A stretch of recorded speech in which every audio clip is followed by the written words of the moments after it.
La divine volonté, pas à pas, par Safia, petite épouse de l'Esprit Saint. La Reine du Ciel, dans le royaume de la volonté divine, à Luisa Picaretta. Prière quotidienne à la Reine céleste. Au nom du Père qui m'a créé, et du Fils qui m'a racheté, et du Saint-Esprit qui me sanctifie. Amen. Fiat voluntas tua. Reine immaculée, ô céleste maman, en ce mois qui t'est consacré, je me place sur tes genoux maternels, m'abandonnant entre tes bras comme ton enfant chéri, et te demandant avec véhémence la plus grande de toutes les grâces, celle que tu m'admettes à vivre dans le royaume de la divine volonté. Sainte Maman, toi qui es la reine de ce royaume, permets que je vive en tant que ton enfant, que ce royaume soit rempli de tes enfants. Je me confie à toi afin que tu y guides mes pas et que, soutenu par ta main maternelle, tout mon être vive constamment dans la divine volonté. Tu seras ma maman. À toi, ma maman, je confie ma volonté pour que tu l'échanges contre celle de Dieu et qu'ainsi je sois assurée de ne jamais quitter cette divine volonté. Je te prie de m'éclairer afin que je comprenne bien ce qu'est la divine volonté. Amen. Je te salue Marie très pure, conçue sans péché. Le Seigneur est avec toi. Tu es bénie entre toutes les femmes, et Jésus, le fruit de tes entrailles, est béni. Sainte Marie, Mère de Dieu, co-rédemptrice du monde, Mère et Reine de la divine volonté, Immaculée Conception, Mère des vivants et de l'Église, prie pour nous pécheurs de toutes les générations, et veuille répandre l'effet de grâce de ta flamme d'amour à toute l'humanité, maintenant et à l'heure de notre mort. Amen. Deuxième jour, le second pas fait par la divine volonté en la Reine du Ciel, le premier sourire de la Très Sainte Trinité à l'Immaculée Conception. L'âme.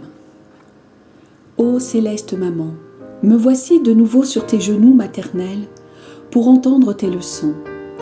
La fille indigente que je suis se place sous ton autorité. Je suis très pauvre, je le sais, mais je sais aussi que tu m'aimes comme une maman. Cela me suffit pour que je vienne me jeter dans tes bras en comptant sur ta compassion. En ouvrant les oreilles de mon cœur, tu me feras entendre ta douce voix. Sainte Maman, purifie mon cœur en le touchant de tes doigts maternels et dépose en lui la rosée céleste de tes précieux enseignements. Leçon de la Reine du Ciel. Ma fille, écoute-moi. Si tu savais à quel point je t'aime, tu aurais une confiance totale en moi et tu ne laisserais aucun de mes mots t'échapper. Tu dois savoir que non seulement je te garde inscrite dans mon cœur, mais que mon cœur comporte une fibre maternelle, me faisant t'aimer sans mesure. Je veux te faire connaître un autre des grands prodiges que la Trinité a accomplis dans mon intérieur. Ainsi, en m'imitant, tu pourras me procurer l'honneur de devenir ma princesse.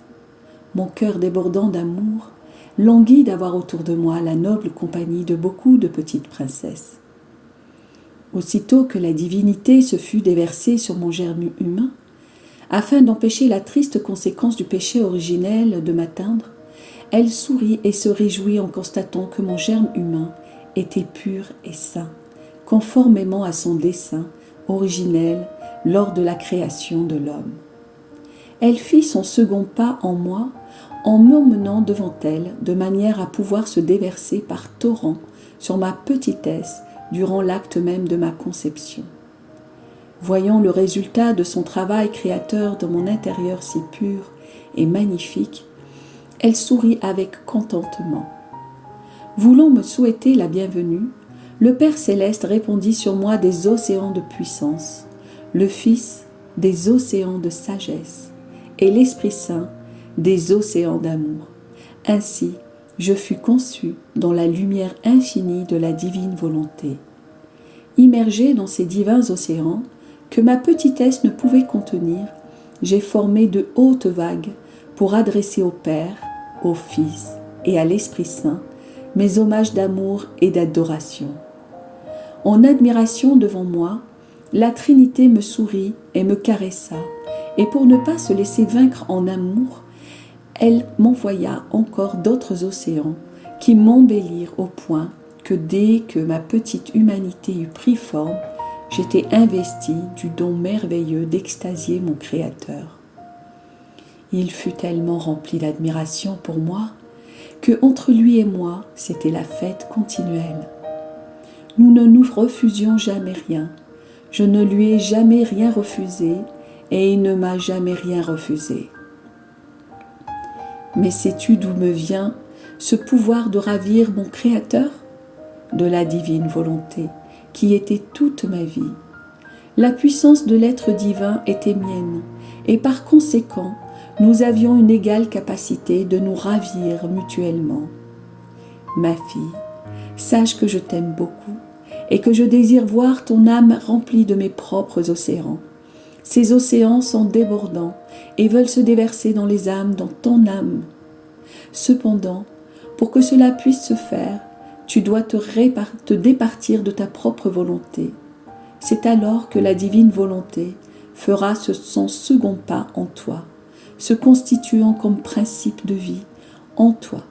Elle attirera sur toi l'attention du Père Céleste, du Fils et du Saint-Esprit, qui voudront déverser en toi leurs océans débordants. Cela ne sera cependant possible que s'ils trouvent leur propre volonté en toi, car ils ne veulent pas déverser leurs océans de puissance, de sagesse et d'indescriptible beauté dans une volonté humaine. Ma très chère fille, écoute ta maman. Pose ta main sur mon cœur et dis-moi tes secrets. Combien de fois as-tu été malheureuse, tourmentée et aigrie parce que tu faisais ta propre volonté? Sache que lorsque tu rejettes la divine volonté, tu tombes dans l'abîme du mal. Moi, je veux que tu deviennes pure et sainte, heureuse et belle, d'une beauté enchanteresse. Mais en faisant ta propre volonté, tu fais la guerre à la divine volonté. Dans la souffrance, tu la chasses de sa chère demeure, ton âme. Écoute, enfant de mon cœur, c'est une souffrance pour ta maman de ne pas voir en toi le soleil de la divine volonté et à la place l'obscurité de ta volonté humaine. Lève-toi et prends courage. Si tu promets de mettre ta volonté entre mes mains, moi, ta céleste maman, je te prendrai dans mes bras, te placerai sur mes genoux et déposerai dans ton intérieur la divine volonté, de telle manière que, après tant de larmes, tu sois mon sourire et ma fête, ainsi que le sourire et la fête de la très sainte Trinité. L'âme. Ô céleste maman, puisque tu m'aimes tant, je te conjure de ne pas me permettre de quitter tes genoux maternels. Si tu vois que je suis sur le point de faire ma volonté, serre-moi sur ton cœur et laisse la puissance de ton amour réduire ma volonté en cendres. De cette manière, je changerai tes pleurs en sourires de joie. Petite pratique. Pour m'honorer aujourd'hui, tu viendras 3 fois sur mes genoux et en me remettant ta volonté, tu me diras « Ma chère maman, je veux que ma volonté t'appartienne afin que tu puisses l'échanger contre la divine volonté. » Oraison jaculatoire. Ô Reine souveraine, par ta maternelle autorité, défais-moi de ma volonté pour que la semence de la divine volonté prenne racine en moi. Fiat voluntas tua.